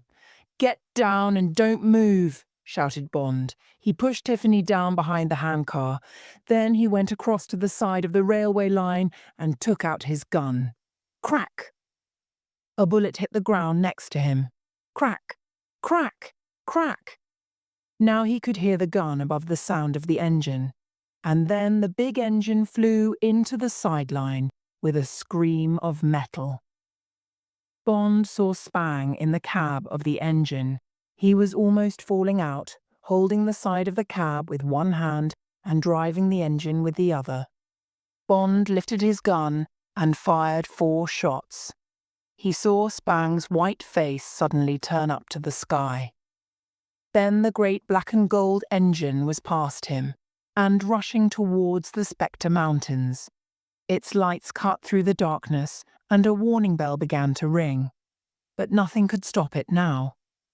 Bond put the gun into his trousers as Tiffany Case ran across to him. They watched the engine go behind a large rock. And suddenly there was a terrible crash and a great burst of fire. And then silence. And that's the end of one of the Spangs, thought Bond. Let's get away from here, said Tiffany. It took them an hour and a half to walk the 2 miles to the main road. Tiffany half carried Bond. When they reached the road, he fell down, full of pain. The girl sat and held him against her. She cleaned his face with the corner of her shirt. An hour later, a low black car stopped next to them. A head came out of the driver's window. A friendly Texan voice said, "Felix Leiter, miss. What can I do for you on this beautiful morning?" "And when I got into town, I called my friend Ernie Curio," said Leiter. "His wife told me that he was in hospital. So I went and saw Ernie and he told me the whole story. So I drove through the night to Spectreville and saw that the place was on fire. The gates were open, so I went inside. The only person there was a man on his hands and knees, trying to get away. He had a broken leg, and his name was Frasso. I made Frasso tell me everything. Then I left him for the fire department to find when they arrived. Next, I drove towards Rhyolite. I found a pretty girl in the middle of the road. And here we are. Now, tell me your story." "So I'm not dreaming," thought Bond. "I am in the back of the Studebaker, and this is Tiffany's arm under my head, and that is Felix, and we are going down the road to a doctor, some food, a bath, a drink, and sleep." He lay still and listened to their voices. At the end of Tiffany's story, Leiter said, "We'll be in Los Angeles by lunchtime. Before that, we could stop at a lancha and get James to a doctor. But we must get you and James out of the country as soon as possible. Once the rest of the Spangled Mob finds you, they'll kill you. We need to get you on a plane to New York tonight and on your way to England tomorrow." "But who is this man Bond?" said Tiffany. "Is he a private detective?" "Ask him yourself," Bond heard Leiter say carefully. "Don't worry, he'll look after you." After that, Bond fell asleep. He woke up outside the house of Dr. Otis Fairplay in a lancha. The doctor cleaned Bond's cuts. Then he, Leiter and Tiffany got some breakfast before they drove away again. Chapter 17. On the Queen Elizabeth. The bar of the Beverly Hills Hotel in Los Angeles was dark and cool. There were new suitcases next to Bond and Tiffany. Bond wore his nice new Hollywood clothes and sat drinking his martini. There was a telephone on the table next to the drinks. Felix Leiter finished talking to New York for the 4th time that evening. He put down the phone. "My friends at the office have got you tickets for the Queen Elizabeth and a passport for you, Tiffany. The ship leaves from New York for England tomorrow night at 8 o'clock. They'll meet you at LaGuardia Airport in the morning. They went to get the rest of your things from the Astor, James." "Thanks, Felix," said Bond. "There's a report in the newspaper about the Spectreville fire," Leiter went on. "Nothing about Spang. My friends tell me that the police aren't looking for you, but the gangsters are. They'll pay $10,000 to the person who kills you. Get on the ship and stay in your cabins for 2 or 3 days. Now, I've got to get back to Las Vegas tonight." Leiter drove them to the airport. "You've got a good friend there," Tiffany told Bond when they were watching him drive away. On the plane, Bond sat in his seat and thought about the beautiful Tiffany sitting next to him. He knew that he was very near to being in love with her. But what about her? Would she ever be able to trust, and perhaps love, a man again? He thought too about the diamond smuggling pipeline. One part of it was finished, but Saratoga was only the end of the pipeline. Jack Spang and the mystery man ABC were the real bosses. Did Jack Spang and ABC know about his and Tiffany's escape? So now they had to find Jack Spang and then ABC. The Secret Service could only find the man at the beginning of the pipeline in Africa through ABC. He planned to send a report to M when they were on the Queen Elizabeth. Valance's men could then do the rest. There would not be much for Bond to do in London, only write reports. At about 4 o'clock on Sunday afternoon, Bond and Tiffany went to their cabins on the Queen Elizabeth. A man watched them go onto the ship. He then walked quickly to a telephone. 3 hours later, 2 American businessmen got out of a black car and walked onto the ship. One was a young man with white hair. The name on his small case was B. Kitteridge. The other man was big and fat. He looked sick. The name on his suitcase was W. Winter. Below the name were the words, "My blood group is F." 3 days later, Bond met Tiffany in the ship's veranda grill for dinner. The weather was fine, and the sea was calm. "Now, tell me, James," said Tiffany, "what do you do, and who do you work for?" "I work for the government," said Bond. "They want to stop the diamond smuggling." "You're a sort of secret agent." "Just a government worker," said Bond. "Okay," said Tiffany. They were silent for some minutes, then she suddenly put a hand on his hand. "Listen, you Bond person. I love being here with you." "And I love being with you, Tiffany," said Bond. He paused, then went on. "Felix told me a little about you, about the attack." "Oh," she said. "Did he?" She began to shake a little. "Don't think about it," said Bond. "This is today, here and now, not yesterday or a long time ago. Tell me about your work as a dealer at the casino." She became calmer, and they talked about blackjack. "Now tell me about you," she said. "What sort of a woman do you like?" "Somebody who can make good sauce béarnaise," said Bond, smiling. He looked closely at her. "And she's got to have gold hair and blue eyes. And she must know how to play cards. The usual things," she laughed. "And would you marry this person?" "I'm almost married already. To a man. His name's M." Later, Bond took her back to her cabin, then went to his cabin and had a shower. Soon after, there was a knock on the door. A waiter came in carrying a small tray. "What's that?" asked Bond. "It has just come up from the kitchen," said the man. He went out and closed the door. Bond looked at the tray. On it was a bottle of champagne, a plate with 4 small pieces of steak, and a small bowl of sauce. Next to this was a note. It said, "Miss T. Case made this sauce béarnaise without my help. The chef." Bond smiled and filled a glass with champagne. He put a lot of the sauce on a piece of steak. He ate it. Then he went to the telephone. "Tiffany?" He heard a little laugh at the other end. Then he said, "Well, you can certainly make wonderful sauce béarnaise." He put the phone down carefully. Chapter 18. Dead Men Can't Speak. It was 11 o'clock the next evening. There were only a few people left in the veranda grill. It was quiet, with only the soft sound of the sea outside. Bond and Tiffany had finished their dinner.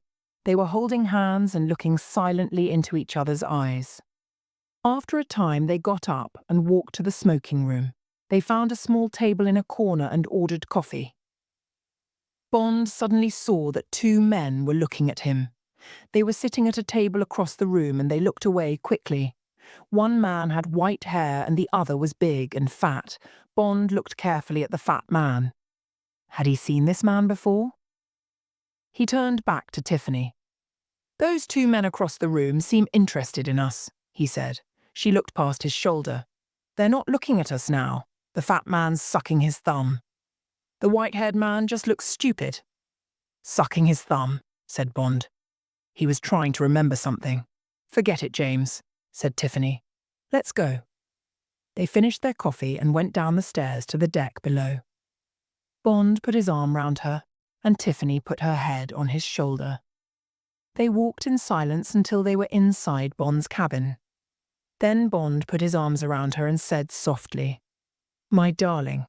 Bond woke up to the sound of the telephone.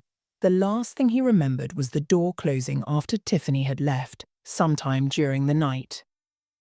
The telephone bell rang again. Bond picked the telephone up. A voice said, "There is a message for you, sir. Shall I send it down to you?" "Yes, thanks," said Bond. He looked at his watch. 3 o'clock in the morning. He climbed out of bed and went into the shower. Afterwards, he pulled on a shirt and trousers. There was a knock on the door. Bond opened it and took the message from the man outside. It was from the Chief of Staff in London.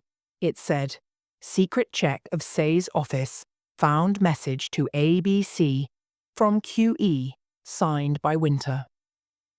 Winter knows that you are on Queen Elizabeth. Reply addressed to Winter orders him to kill Tiffany case. We believe Say is ABC Say flew to Paris yesterday and is now reported to be in Dakar. We think that man at Sierra Leone is beginning of pipeline. He is being watched. You will fly to Sierra Leone tomorrow night." Bond sat quite still in his chair.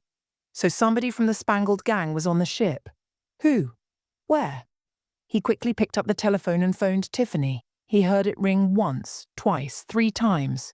Bond dropped the phone and ran to her cabin. It was empty. Bond tried to think. Would the man question her before he killed her? Would he try to find out what she knew about Bond? Would he take her to his cabin? But which cabin? Bond ran to his cabin and found the passenger list. Winter. Cabin A, 49. Suddenly he remembered everything. Winter, Wint, and Kid. The 2 men in hoods. The 2 men on the plane from London. Bond got his gun and pushed it into the top of his trousers. A 49 was below his cabin. That helps, he thought. He opened one of the 2 round windows in his cabin and looked down. How far down was A49? More than 2 meters. The sea was calm and there was no wind. It's a hot night, Bond thought. Will one of their windows be open? He took the sheets from his bed and began to tie them together. He tied one end of the rope round part of the window. Then he threw the tied sheets down the side of the ship. "Don't look up and don't look down," he told himself. "Don't even think about it." His mouth was dry and he could feel his heart beating fast.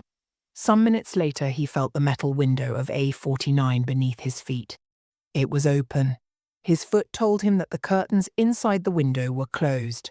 He climbed on down. There were voices inside the room. Suddenly a girl's voice cried, "No!"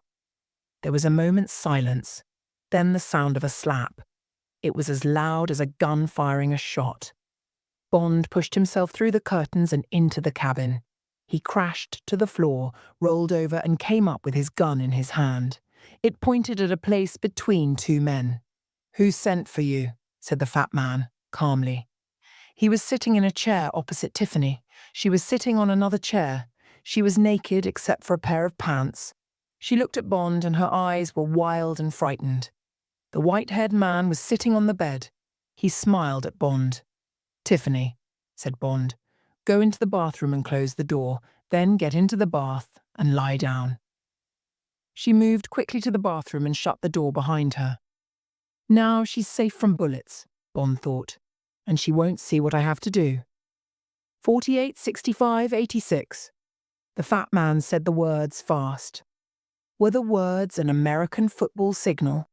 The fat man suddenly threw himself onto the floor. The white-haired man started to roll as if the bed and away from Bond. Bond fired his gun. A hole opened up just below the man's white hair. His body fell. The fat man on the floor had his gun half out of his trousers. "Drop it and get up," ordered Bond.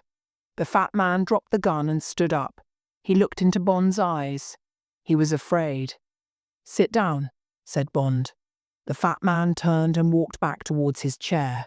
He sat down. Suddenly, His right hand reached down the side of his leg and came up with a throwing knife. Crack! The bullet from Bond's gun and the knife went past each other in the air. The eyes of the two men showed sudden pain, but the fat man's eyes closed a moment later. He fell backwards with his hand on the hole in his chest. Bond's eyes looked down at the blood on the front of his shirt. The handle of the knife was hanging down from his shirt. He turned and looked out of the open window. Very slowly, his body started to relax. After a moment or two, he pulled the knife from his shirt and threw it out of the window into the darkness. He walked across to the bathroom. "Tiffany, it's me," he said, and opened the door. She was lying face down in the bath with her hands over her ears. He helped her out of the bath and stood with his arms round her. "You're hurt," she said.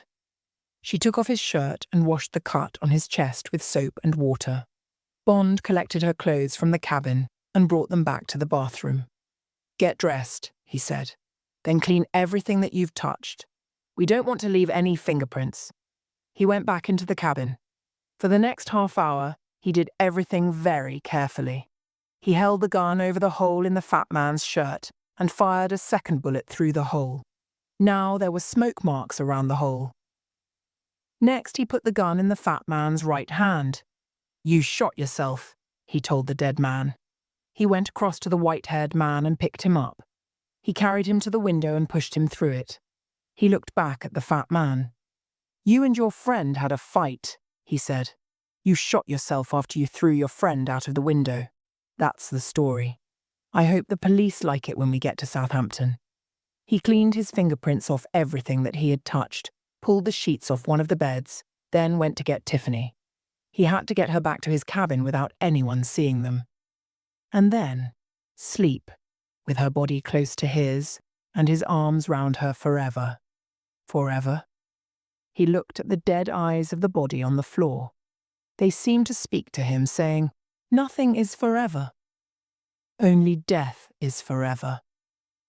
Chapter 19. The End of the Pipeline. It was hot under the large bush at the meeting place of 3 African countries. The smuggler listened. The helicopter was coming. The smuggler walked out into the moonlight to get the packet of diamonds from his motorcycle. "Get ready," said Bond. "Is the loudspeaker switched on?" "Yes, sir," said one of the soldiers. Bond looked up into the sky. He thought about Tiffany, safe at his home in London. The smuggler from the mines was also looking up. The helicopter came down and flew above his head. An arm came out, and a torch flashed the code for A. The man on the ground flashed back B and C. Then the helicopter landed. The pilot started to climb out. He was wearing a flying helmet. "That's unusual," thought the smuggler, "and he looks taller than the usual pilot." "Have you got the stuff?" asked the pilot. It was an American voice. "Yes," said the man from the mines. "Where's the usual pilot?" "He won't be coming again. I am ABC. I am closing the pipeline." "Oh," said the smuggler nervously. He gave the pilot the packet. Suddenly, the pilot took a gun from his coat and shot the smuggler 3 times. The smuggler's eyes opened wide with shock. Then he fell to the ground and lay still. "Don't move or we shoot!" The voice from the loudspeaker came across the open ground. The pilot ran towards the helicopter and climbed in. The door crashed shut behind him. Moments later, the helicopter began to move up into the sky. Bond shouted, "Now!" He was sitting on the seat behind the gun. The 2 soldiers turned the gun towards the sky and Bond shot at the helicopter. Red fire filled the sky. And then there was a much louder bang. The helicopter began to come down crazily to the ground. Bond lit a cigarette and sat watching the orange flames from the helicopter. "That's the end of the diamond pipeline," he said softly. "The end of the spangled mob. But not the end of the diamonds that are in the center of the fire. Diamonds don't die. Diamonds are forever." And Bond suddenly remembered the eyes of the dead Wint. They had been wrong. Death is forever. But so are diamonds. He jumped down from the truck and started to walk towards the fire. All these thoughts about death and diamonds were too serious. For Bond, it was just the end of another adventure. He thought about the beautiful woman waiting for him in London, and he smiled.